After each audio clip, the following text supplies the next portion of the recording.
नमस्कार मेरे देश के युवा साथियों, मैथ फेसबुक बैच में आज हमारी 15वीं क्लास है।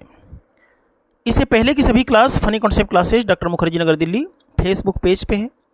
अपने आईडीज़ पे सारे क्लासेस को शेयर कर लीजिए, अदरवाइज़ आपको बाद में क्लास ढूंढने में बहुत दिक्कत आएगी। अपने ट्रेनिंग क्लास में आज हम लोग तीसरे टाइप को पढ़ने वाले हैं।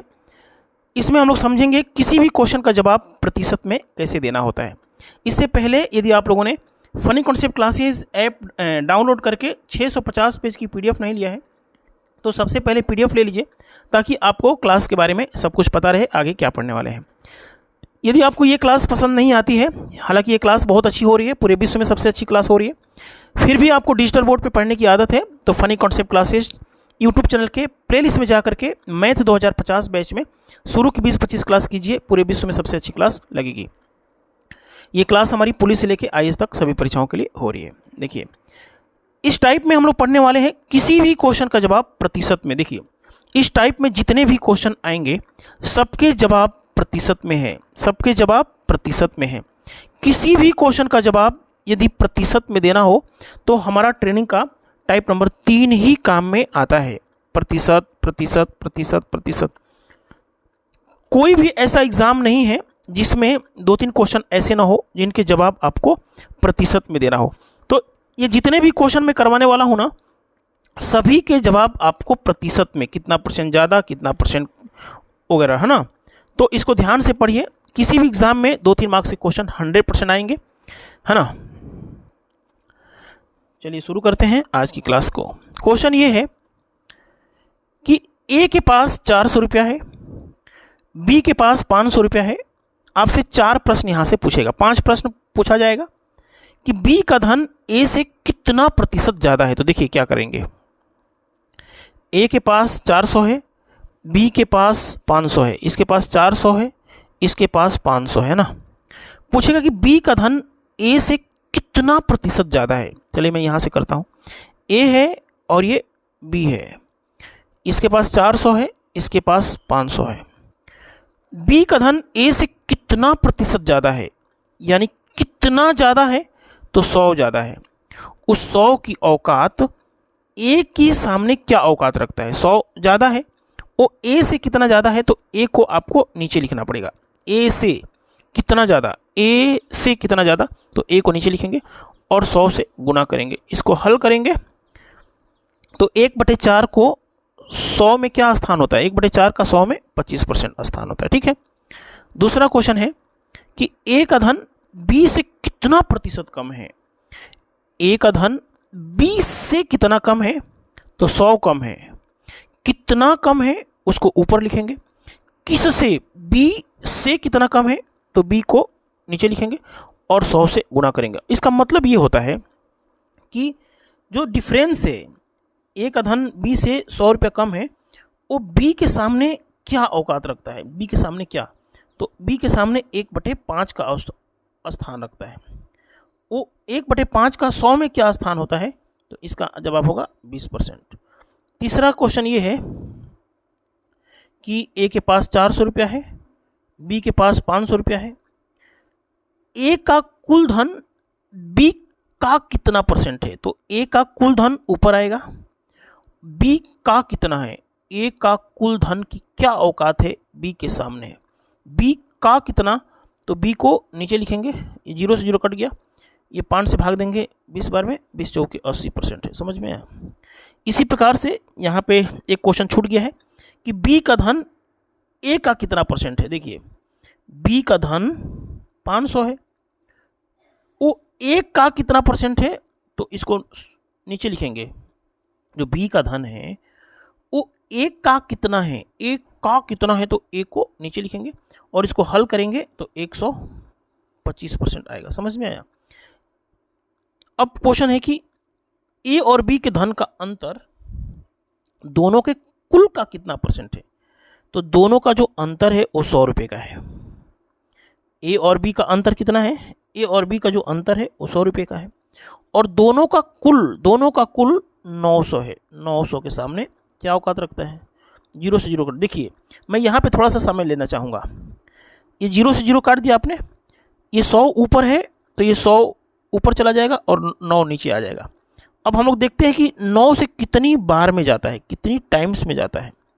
सबसे ऊपर शेष आ जाता है, यहाँ कितनी बार में जाएगा यहाँ लिखेंगे, सबसे ऊपर शेष लिखेंगे और हर यानी कि डिनोमिनेटर नीचे लिखेंगे।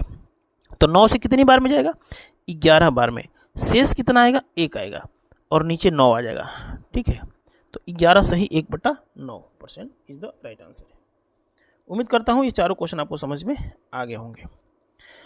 ये जो 4 क्वेश्चन आपने किया तो इसके आधार पर देखिएगा परसेंटेज में बहुत सारे क्वेश्चन आपको मिलेंगे। अब ये क्वेश्चन जो है ना, ये प्रॉफिट लॉस का क्वेश्चन है। यदि आप परसेंटेज से 400 क्वेश्चन बनाएंगे तो 100 क्वेश्चन ऐसे मिलेंगे जो इसी के आधार पे होंगे। प्रॉफिट लॉस में 400 क्वेश्चन बनाएंगे तो 100 क्वेश्चन ऐसे होंगे जो इन्हीं के आधार पे प्रतिशत में ही जवाब देना होगा। किसी वस्तु को आपने खरीदा 500 रुपये में, किसी वस्तु को खरीदा 500 रुपये में और उसको बेच दिया 600 रुपये में। यदि मैं पूछता हूं कि लाभ कितने का हुआ, प्रॉफिट कितने का हुआ, तो प्रॉफिट बोलेंगे कि 100 रुपये का प्रॉफिट हुआ। समझ में आया? तो ये पूरा विश्व कर सकता है, पूरे विश्व का हर स्टूडेंट बता सकता है कि प्रॉफिट 100 रुपये का हुआ। लेकिन ये नहीं पूछेगा कि लाभ कितने का हुआ, लाभ प्रतिशत पूछेगा। देखिए क्वेश्चन यदि विनम्रता के साथ पूछता है कि लाभ प्रतिशत बताइए, क्या पूछेगा कि लाभ प्रतिशत बताइए, कितने प्रतिशत का लाभ हुआ। तो 100 रुपये का जो लाभ हुआ है वो हमारे क्रय मूल्य के सामने क्या औकात रखता है। कभी भी आपसे लाभ प्रतिशत पूछेगा तो नीचे हमारा सीपी ही आएगा, नीचे हमारा सीपी ही आएगा हमेशा। लाभ प्रतिशत विनम्रता पूर्वक क्वेश्चन में पूछा है तो हमेशा सीपी नीचे आएगा। यानी खरीदा है आपने 500 रुपये में, उसके सामने जो प्रॉफिट है वो क्या औकात रखता है, तो 1/5 का औकात रखता है। 1/5 भाग आपने प्रॉफिट लिया है, उसका 100 में क्या स्थान होता है, उसका 100 में स्थान होता है 20%। समझ में आया?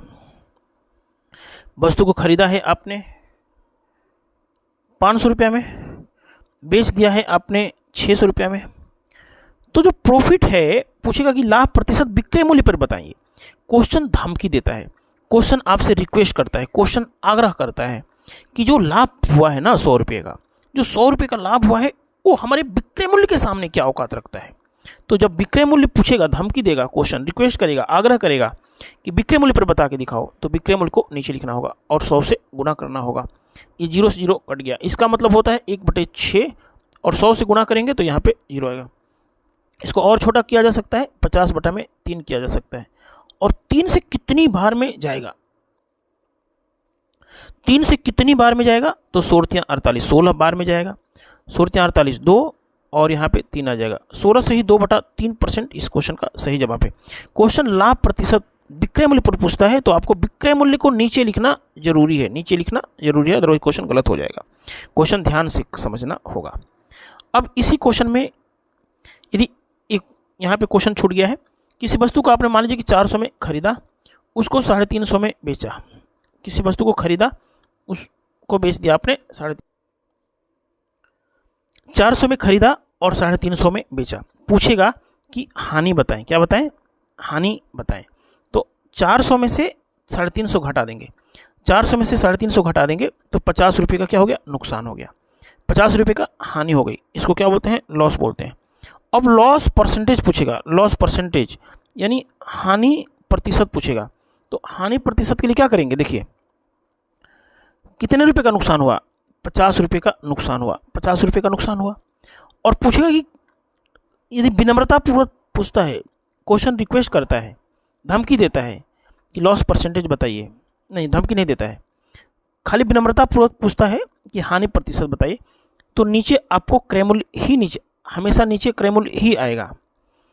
क्रय मूल्य के सामने देखिए 400 में खरीदा है, 50 रुपया नुकसान हो गया है, तो खरीदने के सामने जो खरीदा हुआ प्राइस है उसके सामने नुकसान क्या औकात रखता है, तो 1/8 का नुकसान, 1/8 क्या बनाता है, 12.5% बनाता है, 12.5% बनाता है। समझ में आया? अभी हम लोग टाइप नंबर 3 में ही सीखेंगे कैसे इस फ्रैक्शन को जल्दी से परसेंटेज में बनाते हैं, इसको हम लोग सीखेंगे। 1/8 को 12.5% नुकसान हो गया। क्वेश्चन आपसे पूछता है कि खरीदा है आपने 400 में और बेच दिया है आपने 350 में, लॉस परसेंटेज एसपी पर बताइए, विक्रय मूल्य पर बताइए कि विक्रय मूल्य पर लॉस परसेंटेज क्या होगा, हानि प्रतिशत क्या होगा। तो जो 50 रुपये का हानि हुआ है ना, जो 50 रुपये का हानि हुआ है वो हमारे विक्रय मूल्य के सामने क्या औकात रखता है। विक्रय मूल्य कितना है, 350 है, इसको 100 से गुणा करेंगे, ये 1/7 बना देगा। 1/7 तो समझ में आ गया होगा, 5 7 35 होता है। यहाँ पे कितनी बार में जाएगा, कितनी बार में जाएगा, देखिए 1/7 इंटू 100, 100/7 बताया था हमने कितनी बार में जाता है। तो 14 7 98, 2 शेष हो गया 7, 14 से ही 2/7% नुकसान हो गया, हानि प्रतिशत हो गई विक्रय मूल्य के सामने। समझ में आया। देखिए अब ये जो 4 क्वेश्चन लिया था हमने परसेंटेज से उठाया था, ये जो क्वेश्चन उठाया था प्रॉफिट लॉस से उठाया था, लेकिन कॉन्सेप्ट सेम है। जो कॉन्सेप्ट यहाँ यूज हुआ है वही कॉन्सेप्ट यहाँ पे यूज हुआ है। अब वही क्वेश्चन हम सिंपल इंटरेस्ट में उठाने जा रहे हैं, वही कॉन्सेप्ट होगा। ये मत सोचिएगा कि हम मिक्स करवा रहे हैं, मिक्स नहीं। आप देखिएगा पूरा मैथमेटिक्स आपको रिवीजन जैसे लगेगा ट्रेनिंग क्लास करने के बाद, ऐसा लगेगा कि हमने पूरा मैथमेटिक्स पढ़ लिया। यही सब चीज़ें घूम फिर करके बार बार मैथमेटिक्स में आएंगी। चलिए आइए सीखते हैं। किसी आदमी से आपने उधार लिया 5000 रुपया, किसी आदमी से आपने 5000 रुपया उधार लिया, ठीक है ना, 5000 रुपया उधार लिया। कितने साल के लिया, मान लीजिए 12 साल के लिया, 12 साल के लिए लिया, ठीक है। यहाँ पे देख लेता हूँ कितने साल के लिए है, 5 साल के लिए है, तो मैं चलिए 12 साल के लिए लेते हैं। यहाँ पे 5 साल लिखा हुआ है तो कोई दिक्कत नहीं है।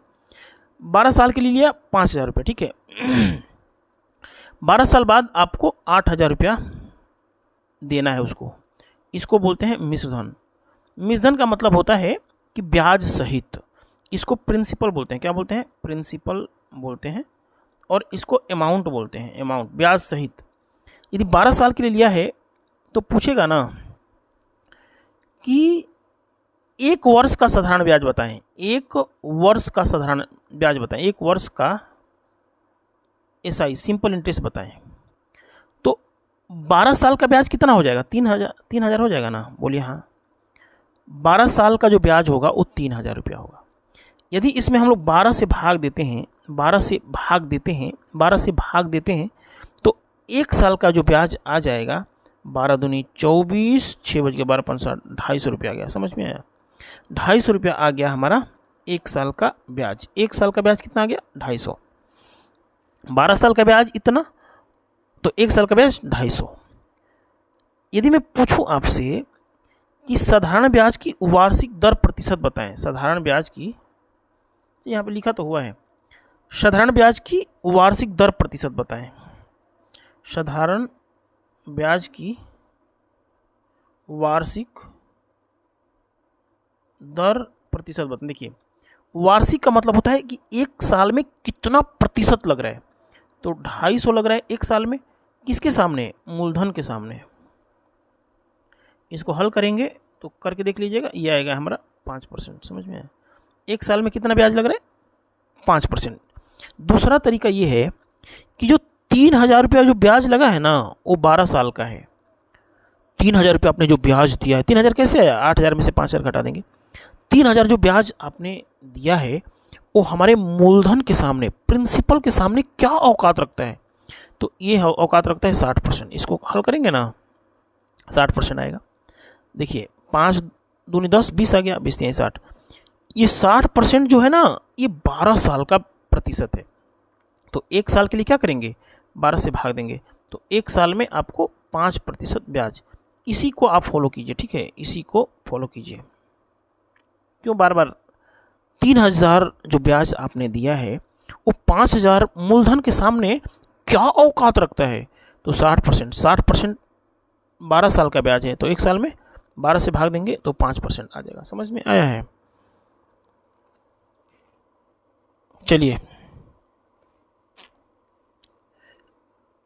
6000 रुपया आपने किसी से उधार लिया है, मूलधन आपने 6000 रुपया आपने उधार लिया है, उस पर ब्याज लग रहा है 8 साल में, 8 साल का जो ब्याज है वो 2400 है, 2400 है। ये मिश्रधन नहीं है, ये ब्याज है, ब्याज इंटरेस्ट है, पूछेगा कि साधारण ब्याज की वार्षिक दर प्रतिशत बताएं। साधारण ब्याज की वार्षिक दर प्रतिशत बताएं।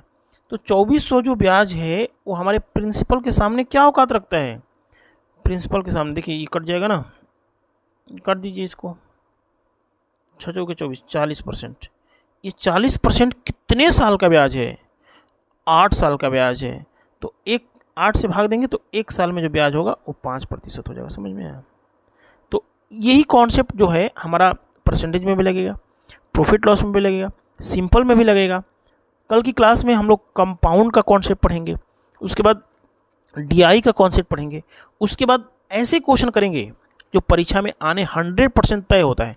यदि मैं इतना भी बेसिक आपको समझाया है तो इसमें से भी परीक्षा में क्वेश्चन आता है। ठीक है, पूरे विश्व में सबसे अच्छा पढ़ेंगे, शुरू से फॉलो कीजिए। फनी कॉन्सेप्ट क्लासेस के प्लेलिस्ट में जाकर के मैथ 2050 बैच भी पढ़ सकते हैं। Funny concept classes app download करके पीडीएफ और वीडियो दोनों लीजिए। बहुत ही कम फीस में आप पूरी अच्छी मैथमेटिक्स पढ़ेंगे। मैं विश्वास दिलाता हूँ 2050 तक इससे आसान तरीका नहीं हो सकता है। धन्यवाद।